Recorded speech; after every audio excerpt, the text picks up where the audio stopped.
I went to Marathon the other day to fill up my gas tank. The gas prices are outrageous. I was at $4.25 a gallon when I stopped at this Marathon to fill up my gas tank, and I wanted to talk to you today about the gas prices and have you take a look at the big picture and kind of see how the gas prices affect your profitability when it comes to food delivery. So we're going to talk about that today.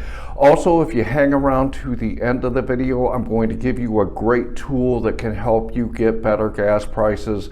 So make sure you stick till the end so you can check that tool out. I know that we are all struggling doing food delivery because we've taken a hit in our pay. It seems like the miles that we have to drive is further, and gas prices are going up, and people aren't ordering as much food right now. So kind of want to talk to you today about the gas prices and kind of what you should do about it, because we are all feeling the pressure of these higher prices. My name is John McFall, and I want to welcome you to the McFallRI channel, where I teach you how to make $25 to $30 an hour doing food delivery, and I teach you how to make online income. Today, I want to talk to you about us. We are out here doing food delivery, and we've gone through a lot of changes in the last year. We went through COVID, and during COVID, everything was bumping for us food delivery drivers. We were making so much money because the demand for food was high because the restaurants were closed. The orders were coming in. We were getting peak pay on top of bonuses, on top of challenges, and it just seemed like the money was just gravy. It was just coming in at such a fast pace, and we were doing so well with it. And then when COVID started to subside and we got into summer of 2021 last year, everything just slowed down on us, and it just almost came to an abrupt stop. And then everything has been exacerbated by inflation going up and by gas prices going up at the pump, and the orders have started to slow down, and what we're paying to be able to go out here and do this with fuel and with maintenance costs and things like that on our vehicles. It just seems like we're not making as much money as we were. So I want to kind of talk to you about it today and kind of give you a little bit of insight into what I think about the gas prices and how they are really affecting me, and maybe you could have some takeaways with it so that you can take a look at how they're affecting you also. There's a lot of gig tubers that are out here talking about it, like UDM and Pedro DoorDash Santiago and the Gig Econ Don and Bentley Coupe and your driver Mike. And I gotta say, with all that I've seen come out when it comes to these gas prices from these people, I think that a lot of them are doing a good job talking to you about what you should do. And so today I kind of want to give you my opinion on it and have you take a look at it and see if it's something that's still feasible. I did it was actually a post last week, and Something Better said that he has stopped doing food delivery because of the gas prices. And I gotta say, Something Better, I don't know if that's the best choice for you. I don't know what your financial situation is, but I don't know that you really should have stopped doing food delivery just because the price of gas is at $4.25. And I'm going to talk to you about it in today's video and kind of let you see a bigger picture on it so that you might take a look at it a little bit different. So, Something Better and everyone else, is food delivery still profitable for you? Is it profitable enough for you to go out and make good money and to pay these higher gas prices and still make good income? I gotta say, the first thing that I want to talk to you about is you, and you've really got to take a look at your specific situation when it comes to whether or not your gas prices in your market it, and the money that you can make is going to be sufficient to be able to get you the profit that you need to make it worth your while to be out there. So the first thing I'm going to suggest is that if you don't know what your actual numbers are and you're just basing, your opinion on this on how you feel rather than what the actual numbers are, I highly suggest that you actually crunch some numbers and take a look at the overall big picture before you make this choice. Because if you do this simply based on the fact that you see that the gas pump says that it's $4.25 a gallon, and that makes you feel upset that it is, and that's how you base your choice on whether or not you should do food delivery, I think you're taking the wrong approach. One of the ways that you can really take a look at your actual numbers is my metric spreadsheet, and this is something that can help you see where you are and kind of help you gauge on if you're doing well enough to do food delivery or not. And I'm going to throw it up here on the screen real quick so you guys can take a look at it. If you look at the left-hand side, you'll see I always put my start time and my end time. This gives me the total hours that I've worked. I also put in the miles, and then if you look to the right, you'll see for each individual app, I put the dollars that I've made, the time that I worked, along with the number of deliveries. Then head to the bottom and it'll show you where your average dollars per hour, dollars per mile, along with your average per delivery. Keeping track of these numbers will show you where you are overall. If you've never done it before, I highly suggest that you go down into my description and grab a copy of that metric spreadsheet and keep track of those numbers for yourself. Along with that, you have got to take a look at the numbers on the back end. And what I mean by that is you have got to take a look at what your income and your expenses are. And if you're not doing this, this is something that you should really do so that you can see where you are and see if you are being profitable. I myself, I use QuickBooks Self-Employed. I talk about QuickBooks Self-Employed in a lot of my videos. It is something that I spend only $15 a month on, and it keeps track of all my income, it keeps track of my expenses, and I can also log my miles in there so it keeps track of that. And this is a really beneficial software to use that will help you keep track of those things, and it will also help you prepare for your taxes. When it comes tax time, it will dump everything into TurboTax, so it's a really great program to use when you have 1099 income. If you want to keep track of where you are and how profitable you are, make sure that you go check that out too. There's a link in my description for that. But QuickBooks Self-Employed is another tool that I use to keep track of where I am, and so I can keep track of all the numbers. So what happens if you stop doing food delivery and it's something that you use and you rely on, whether you're doing it part-time or you're doing it full-time, and this is money that you use to take care of your bills and to take care of your family every month? What happens if you just decide to stop? You're going to find yourself possibly in a financial crunch because you don't have that extra income coming in. So before you decide to just get out of it because of the gas prices, take a look at where you are, take a look at your situation, and see if stopping food delivery is going to hurt you financially to the point that it is going to put you into a bind. When we take a look at the gas prices, I'm going to use an example, and I'm going to throw it up here on the screen with you, but I'm going to use the example of my Trailblazer, where when I fill up my Trailblazer, it has a 20-gallon tank, and for every 50 cents that cost goes up when I fill up my tank, that's an extra $10 that I have to dump into my gas tank to make sure that I can fill it up. So every 50 cents that the gas price goes up, that's $10 more that I'm paying at the pump. Is this something that is detrimental to the point where I should stop doing food delivery because there's an extra 10 gallons in my tank? Me personally, I don't think so. The reason this is because if you break down the numbers, the numbers show me that it's not as bad as it seems at first glance. If I work a short shift, which for me that is about 2 to 3 hours, this is what I do a lot during the week after I'm done with my full-time job and I want to go earn some extra money during the week.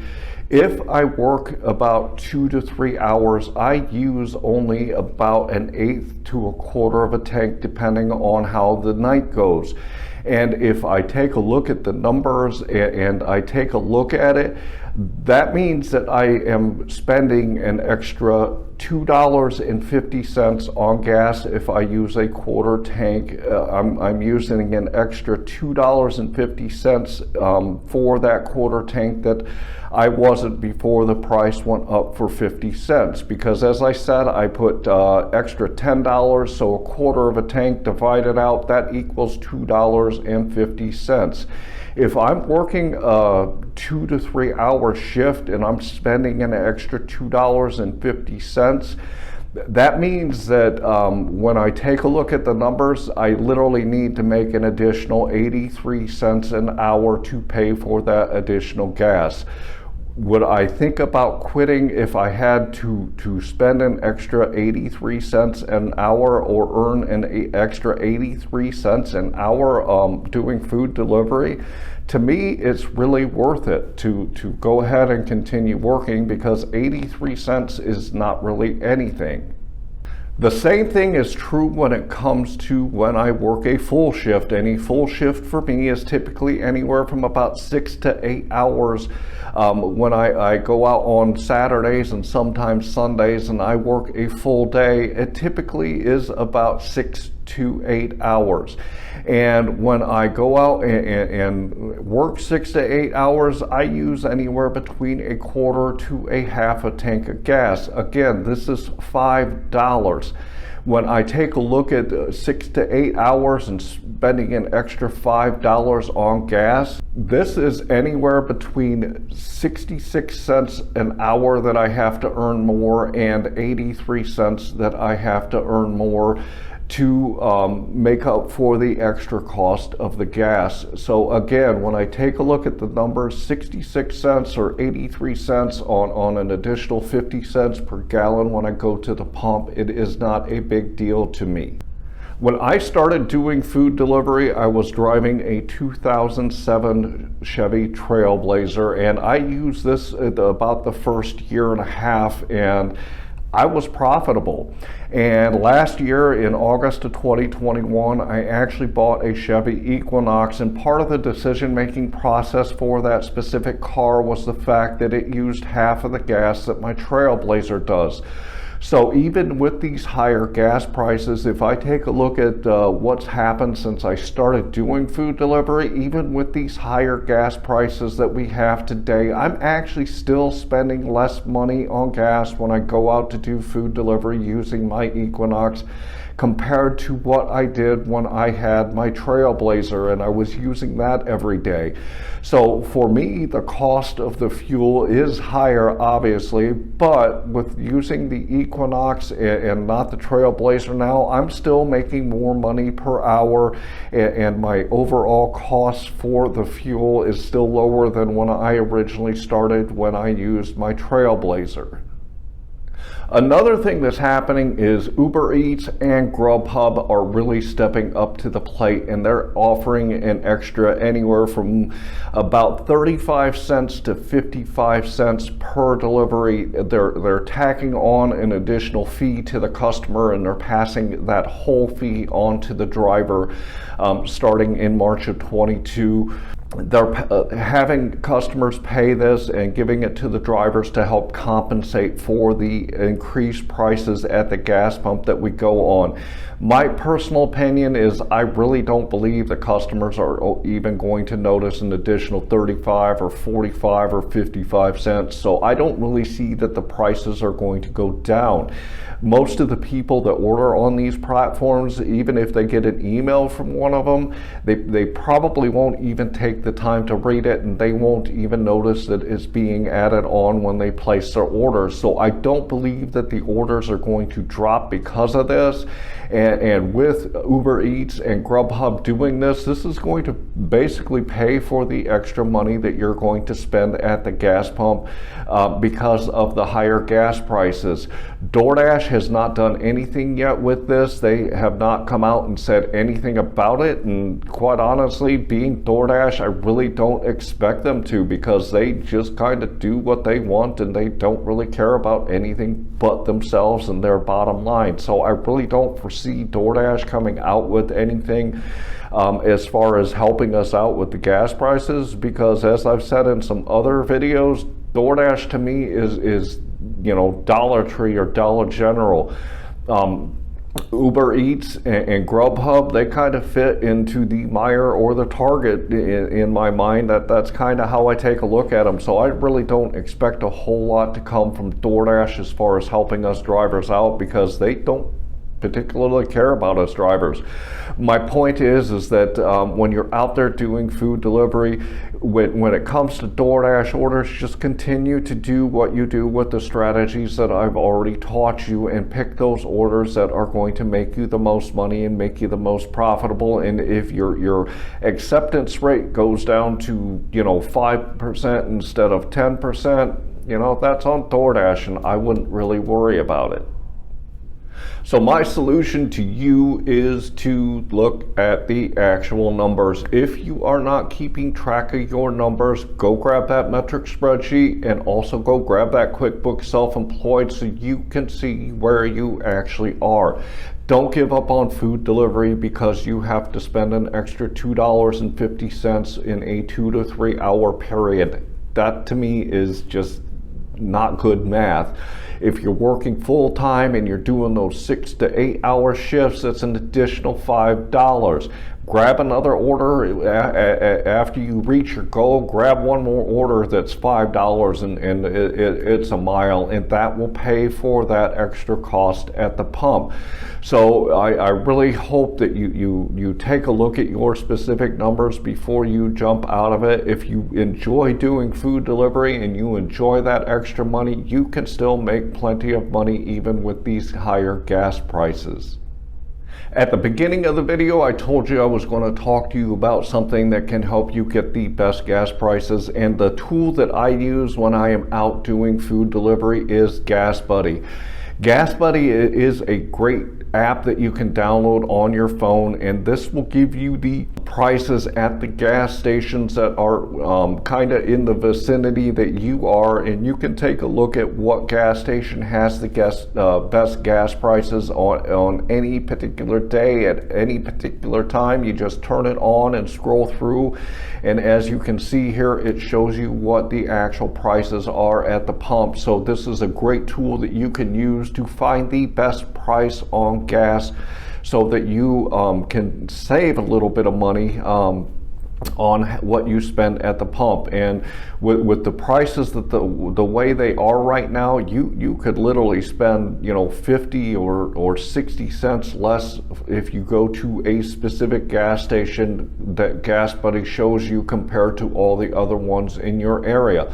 So this can actually save you the money that you would be spending extra if you find the best gas station to go to based on the pricing. So make sure that you check out the link for GasBuddy in my description and see if it's something that you could use too.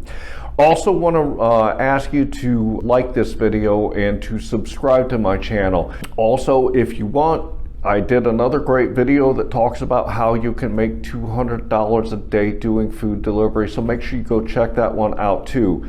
I want to leave you with, I hope that you are out there getting the money that you and your family deserve, and with that, I want to say thanks.